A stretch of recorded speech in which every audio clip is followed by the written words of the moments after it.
Good morning, everyone. So, in the amine chapter, now we will move our discussion to the second subsection of this chapter or unit, which is diazonium salts. मैंने आपको कहा था कि section C में हम amines और diazonium salts के बारे में पढ़ेंगे. तो अभी तक हमने एमीन्स को कवर किया है. अमीन्स में हमने देखा उनकी सिंथेसिस कैसे हो सकती है, डिफरेंट टाइप्स के अमीन्स कैसे क्या क्या होते हैं और उनको कैसे डिफ्रेंशिएट किया जा सकता है. फिर उनकी कुछ हमने कैरेक्टरिस्टिक रिएक्शंस पढ़ी थी. और अब हम अपना डिस्कशन इसी यूनिट के अगले सबसेक्शन की तरफ लेके चलेंगे, जो कि है डाइजोनियम सॉल्ट्स. इसी चैप्टर का पार्ट है डाइजोनियम सॉल्ट्स. डाइजोनियम सॉल्ट्स आपके लिए नई चीज़ नहीं है, क्योंकि अगर आपको याद होगा हमने नाइट्रस एसिड टेस्ट पढ़ा था प्राइमरी, सेकेंडरी और टर्शियरी अमीन्स को डिफ्रेंशिएट करने के लिए.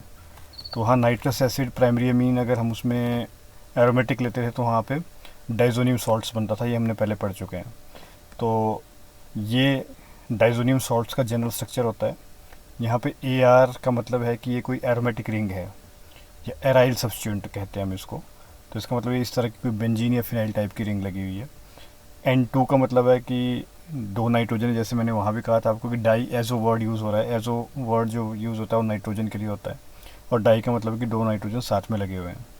तो ये सिचुएशन रहती है कि इसमें एक नाइट्रोजन 4 बॉन्ड बना रहा है, तो उसके ऊपर पॉजिटिव चार्ज रहने वाला है, और इसके साथ में इस पॉजिटिव को काउंटर करने के लिए एक काउंटर एनायन भी रहता है. तो एक तरह का सॉल्ट है ये. और डाइजोनियम सॉल्ट्स का मतलब हुआ कि ये इस तरह का जिसमें दो नाइट्रोजन लगे और एक नाइट्रोजन के ऊपर पॉजिटिव चार्ज है, उसका कोई कंपाउंड है. That's why we are using the word salts. अब अगर इनकी कैरेक्टराइज किया जाए या इनकी क्लासिफिकेशन देखी जाए तो ये एराइल भी हो सकते हैं, एल्काइल भी हो सकते हैं. लेकिन कंडीशन ये है कि यहाँ लिखा है aryl diazonium salts are stable and very important compound in organic synthesis. इसका मतलब जो जिनमें रिंग लगी होगी वो ज़्यादा स्टेबल होते हैं. यहाँ लिखा है alkyl diazonium salts are very much unstable and can not be isolated.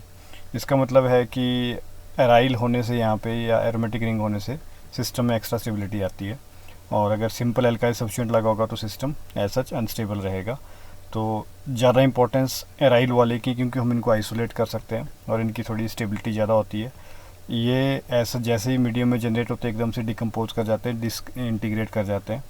तो एल्काइल वाले जो डाइजोनियम सॉल्ट्स है, हम ये नहीं कहते कि वो एग्जिस्ट नहीं करते, बट उनकी आइसोलेशन और स्टेबिलिटी बड़ी पुअर होती है, तो उनको हम आइसोलेट नहीं कर सकते. तो हमारी ऑर्गेनिक सिंथेसिस में ज़्यादा उनकी इंपॉर्टेंस नहीं होती है. आगे चलते मैंने आपको कहा था कि जब भी हम किसी पर्टिकुलर फंक्शनल ग्रुप की बात कर रहे होंगे तो हम दो तरह से उसका डिस्कशन कैरी फॉरवर्ड करेंगे. पहला होता है कि उसकी प्रिपरेशन कैसे हो सकती है. जो फंक्शन ग्रुप है जैसे कि डाइजोनियम सॉल्ट है, तो डाइजोनियम सॉल्ट्स की प्रिपरेशन कैसे हो सकती है. और दूसरा जो इसका पार्ट रहता है कि इसके क्या क्या या किस किस तरह की रिएक्शंस शो कर सकता है. तो सबसे पहले हम डाइजोनियम सॉल्ट्स की प्रिपरेशन से शुरू करते हैं. इसमें जो मेथड ऑफ प्रिपरेशन आपके सिलेबस में मेंशन्ड है वो सिर्फ एक ही मेथड है, जिसको हम कहते हैं डाई एजोटाइजेशन. ये क्या है? ये मेथड है प्रिपरेशन का किसका? डाइजोनियम सॉल्ट्स का. इसका नाम है डाई एजोटाइजेशन. और इसमें जो रिएक्टेंट रहती है प्राइमरी अमीन रहते हैं, और जो रिएजेंट यूज़ होता है वो नाइट्रस एसिड यूज़ होता है. अब ये चीज़ हम पहले पढ़ चुके हैं वही नाइट्रस एसिड वाले टेस्ट में, और आपको पता था मैंने वहाँ अच्छे से डिस्कस किया था कि जो नाइट्रस एसिड है ऐसा स्टेबल नहीं है, इसको इन सीटू जनरेट करना पड़ता है. जो कैसे जनरेट होता है? सोडियम नाइट्रेट और HCl के मिक्सचर से. Sodium nitrite, in fact sodium nitrite plus HCl will form this compound which is the active reagent for performing the diazotization reaction on primary amines. Primary amines कैसी होनी चाहिए मैंने आपको पहले क्लियर कर दिया कि प्राइमरी अमीन में जो एरोमेटिक अमीन्स होंगी जिसमें एराइल ग्रुप लगा होगा ज़्यादा स्टेबल होगी. So let's we start with this kind of reactant. This is AR, यानी कि यहाँ पे कोई फिनाइल रिंग लगी हुई है जैसा मैंने पिछले स्लाइड में आपको दिखाया. कोई बेंजीन रिंग है और साथ में NH2 है. तो आपको पता है कि जब बेंजीन के ऊपर NH2 लगता है तो उसको हम ऐसा नाम देते हैं एनिलीन मॉलिक्यूल. तो हम एनिलीन मॉलिक्यूल से सिंथेसिस शुरू कर रहे हैं डाइजोनियम सॉल्ट्स की. ये reaction mixture as reagent use होने वाला है. लेकिन यहाँ पे जो सबसे नोटवर्दी चीज़ है जो आपको ध्यान रखनी चाहिए वो है 273 से 278 केल्विन. तो आप अगर इसको सेल्सियस वाली स्केल में कन्वर्ट करें तो आपको मेरे ख्याल से टेम्परेचर 5 डिग्री सेल्सियस से नीचे रखना पड़ेगा. और जैसे ही 5 डिग्री सेल्सियस से टेम्परेचर का ज़्यादा शूट आउट कर जाता है तो ये जो कंपाउंड है ऐसा स्टेबल नहीं होते, ये डिकम्पोज कर जाते हैं. तो रिएक्शन का जो टेम्परेचर है दैट इज़ वेरी इंपॉर्टेंट. अब ये रिएक्शन होती है, जनरल रिएक्शन है, और ये इसका मैकेनिज़्म है कि कैसे रिएक्शन होती है। वहाँ पे हमने मैकेनिज़्म स्टडी नहीं किया था, तो उसको हम यहाँ कर लेते हैं। तो सबसे पहला स्टेप है कि ये जो एक्टिव पार्ट बन के आ रहा है रिएजेंट से, वो कैसे बन के आ रहा है। तो हमने देखा कि नाइट्रस एसिड है, मीडियम एसिडिक रखना पड़ेगा। एसिडिक मीडियम ऑब्वियसली है क्योंकि हमने HCl ऐड किया हुआ है। तो नाइट्रस एसिड जो बना, जब वो एसिडिक मीडियम में रहता है तो इस तरह का मॉलिक्यूल, अनस्टेबल मॉलिक्यूल जनरेट करता है। आप देख रहे हैं कि जो प्रोटोनेशन है साथ वाले OH पे हो गई है। जब प्रोटोनेशन हुई तो यहाँ ऑक्सीजन के ऊपर पॉजिटिव चार्ज आ गया, जिस वजह से मॉलिक्यूल ऐसा अनस्टेबल हो गया। अब यहाँ पे क्या होगा, लॉस ऑफ वाटर। जब लॉस ऑफ वाटर हुआ तो वहाँ पे जो बाद में एक्टिव पार्ट मॉलिक्यूल का रह गया वो है नाइट्रोसोनियम आयन। इसको हम कहते हैं नाइट्रोसोनियम आयन। और ये जो नाइट्रोसोनियम आयन है ये इलेक्ट्रोफाइल होता है क्योंकि इसके ऊपर पॉजिटिव चार्ज है। मैं कई बार आपसे बात कर चुका हूँ, जो इलेक्ट्रॉन डेफिशिएंट होते हैं वो इलेक्ट्रोफाइल्स होते हैं, और जो इलेक्ट्रॉन रिच होते हैं वो न्यूक्लियोफाइल होते हैं। तो यहाँ पे इलेक्ट्रॉन डेफिशिएंट है क्योंकि नाइट्रोजन पॉजिटिव चार्ज कैरी कर रहा है यहाँ पे, तो ये इलेक्ट्रोफाइल है। अब इसका रोल इलेक्ट्रोफिलिक था, तो अब हम ये कह सकते हैं कि ये जो मिक्सचर हमने यूज़ किया इसका पर्पस था कि एक इलेक्ट्रोफाइल जनरेट हो in the form of nitrosonium ion. अब ये नाइट्रोसोनियम आयन इस एनिलीन के साथ अल्टीमेटली जाके रिएक्ट करने वाला है। आप देख रहे हैं ये इलेक्ट्रॉन डेफिशिएंट सेंटर इलेक्ट्रोफाइल है। यहाँ नाइट्रोजन के पास लोन पेयर, तो it will behave like a nucleophile. So nucleophiles attack on electrophile, this kind of intermediate is formed, जिसमें आप देख रहे हैं कि NO ने अपने आप को नाइट्रोजन के साथ अटैच कर लिया एनिलीन की। लेकिन ऐसा यहाँ पे क्या आना चाहिए, पॉजिटिव चार्ज आना चाहिए। इसमें नहीं लगा है, पर यहाँ पे पॉजिटिव चार्ज होगा इस नाइट्रोजन के ऊपर, क्योंकि आप देख रहे हैं कि नाइट्रोजन के 4 बॉन्ड बन रहे हैं। So this is in the form of cation.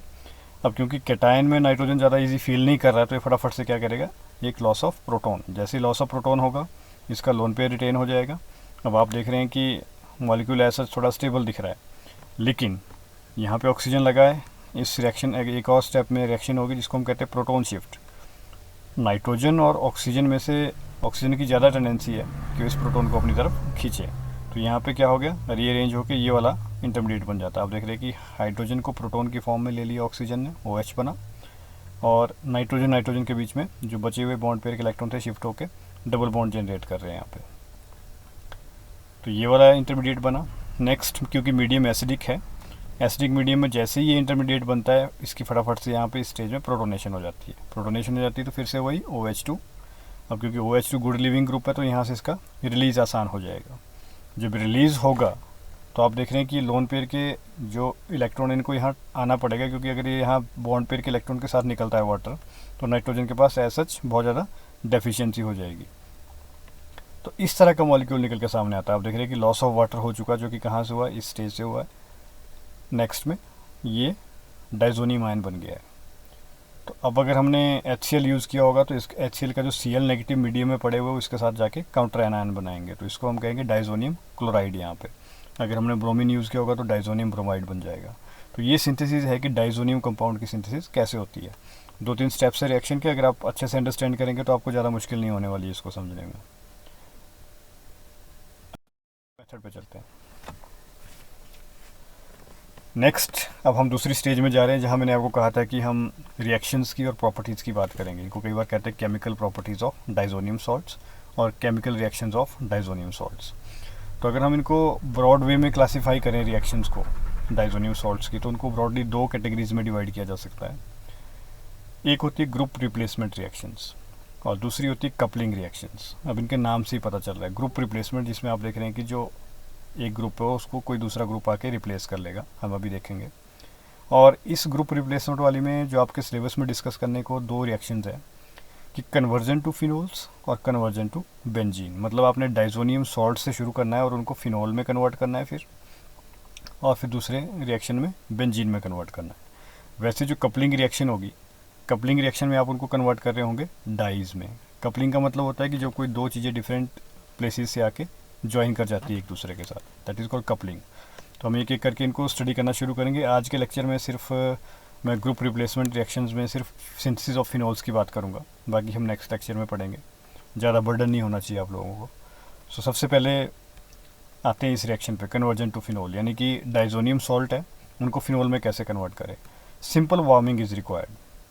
अब यहाँ पे सिंपल वार्मिंग का मतलब क्या हुआ, क्योंकि अगर आप बुक में देखें तो वहाँ पे काफ़ी सारी इस रिएक्शंस की लिमिटेशंस भी डिस्कस की हुई हैं कि ये जो डाइजोनियम सॉल्ट की फॉर्मेशन है ये टेम्परेचर कंट्रोल, इवन मैंने पिछली स्लाइड में भी लिखा है कॉर्नर में कि ये जो कंपाउंड है ये ज़्यादा स्टेबल नहीं होते हैं हाई टेम्परेचर पे। मैंने आपको रिएक्शन का बताया था कि 5 डिग्री से सेल्सियस से नीचे टेम्परेचर रखना पड़ेगा। तो अगर हम थोड़ा सा टेम्परेचर शूट आउट कर देते हैं या शूट अप कर देते हैं 5 से ऊपर, बोलने का मतलब है कि अगर हम इस रिएक्शन मीडियम को हीट अप करते हैं तो ये फटाफट से क्या करता है, फिनोल जनरेट करता है। एराइल का मतलब है कि यहाँ पे एक रिंग लगी है बेंजीन, और बेंजीन के साथ जब OH ग्रुप होता है तो उसका मतलब होता है कि फिनोल लगा है उसमें। तो ये इसका जनरल मैकेनिज़्म समझाने की कोशिश की हुई है यहाँ पे कि कैसे होता होगा। ये डाइजोनियम आयन है, और डाइजोनियम आयन एज सच जैसे इसको थोड़ा सा हीट करते हैं तो फटाफट से नाइट्रोजन लूज़ करने की कोशिश करता है। तो अगर आप यहाँ पे देखेंगे तो नाइट्रोजन का लॉस हो गया, क्योंकि ये जो बॉन्ड पेयर के इलेक्ट्रॉन है नाइट्रोजन पे शिफ्ट हुए हैं, इसका मतलब रिंग के ऊपर एज सच पॉजिटिव चार्ज आ जाएगा। तो जब क्योंकि मीडियम में वाटर है, एक्वस या डाइल्यूट HCl हमने यूज़ किया था, इसका मतलब मीडियम में वाटर प्रेजेंट है, तो वाटर एक गुड न्यूक्लियोफाइल की तरह इसके ऊपर पॉजिटिव सेंटर के ऊपर अटैक करेगा। तो आप देख रहे हैं कि OH2 ने अपने आप को अटैच कर लिया है अब रिंग के साथ। रिंग का पॉजिटिव चार्ज तो खत्म हो गया, लेकिन ऐसा ऑक्सीजन के ऊपर पॉजिटिव चार्ज जनरेट हो जाता है। Next step is the loss of H positive with the loss, क्योंकि इस मॉलिक्यूल ने अब स्टेबिलिटी की तरफ जाना, ऑक्सीजन बियर नहीं कर सकता ज़्यादा टाइम तक पॉजिटिव चार्ज, तो यहाँ से प्रोटॉन का लॉस हो जाता है। प्रोटॉन का लॉस हुआ तो आप देख रहे हैं कि OH ग्रुप अब डायरेक्ट रिंग के ऊपर अटैच हो गया है। तो दिस कंपाउंड है सच इज़ कॉल्ड फिनोल। आपको पता है कि रिंग के साथ अगर OH लगा तो उसको हम फिनोल बोलते हैं। तो बड़ी सिंपल सी और आसान सी रिएक्शन है आपके लिए, अगर आप लर्न करेंगे तो कोई ज़्यादा मुश्किल नहीं है। पहले स्टेप में नाइट्रोजन का लॉस, फिर जो कार्बोकेटाइन जनरेट हुआ उसके ऊपर वाटर का अटैक, और बाद में with loss of H positive we get phenol. तो आज के लेक्चर में इतना ही काफ़ी है मेरे ख्याल से। कल जो हम लेक्चर में बात करेंगे वो करेंगे कन्वर्जन टू बेंजीन कैसे करना है डाइजोनियम सॉल्ट्स को, और फिर कन्वर्जन टू डाइज जो कि कपलिंग रिएक्शन का हिस्सा है, उसको हम डिस्कस करने वाले हैं। So thank you very much.